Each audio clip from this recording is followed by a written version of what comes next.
दोस्तों, जैसे कि आपने गाँव की स्थिति आपने देख ही लिया कि गाँव की स्थिति क्या है, अंदर के माहौल क्या है, वहाँ के जिन लोगों की ज़िंदगी कैसे चल रहा है।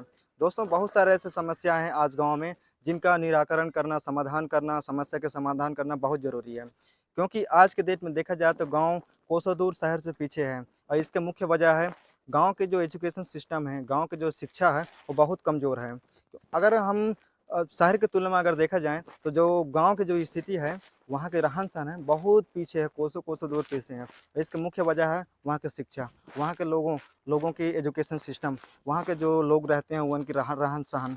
दोस्तों, इसी के कड़ी में हमने स्टार्ट किया है, हमने शुरू किया है कि लोगों के बीच में जाकर के उनकी समस्याओं को देखें, उनकी समस्या का समाधान निकालने की कोशिश करें। तो आप सबके सपोर्ट की ज़रूरत है।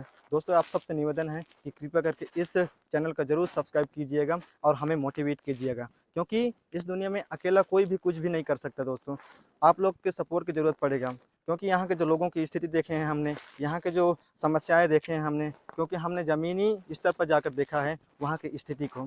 दोस्तों, बहुत सारे ऐसे गाँव हैं जो हाथी प्रभावित क्षेत्र हैं, क्योंकि एक जो गाँव होता है, ये चारों ओर से जंगलों से घिरा होता है, जिसके वजह से यहाँ कई प्रकार के जीव-जंतु मौजूद होते हैं। मुख्य जो है वो हाथी है, क्योंकि ये हाथी इतना फसलों का नुकसान करता है किसानों का कि आप पूछिए मत। और सरकार के द्वारा जो मुआवज़ा दिया जाता है उनको, वो बहुत कम पैसा दिया जाता है। लगभग 1 एकड़ के पीछे उन लोगों को 5,000 6,000 रुपए दिया जाता है और जिनको दिया जाता है, सिर्फ़ उन्हीं को दिया जाता है, वरना ज़मीनी हकीकत कुछ और है। सरकार की ओर से बोला जाता है कि आपको मुआवज़ा मिलेगा, लेकिन नहीं मिलता है उन लोग को मुआवज़ा।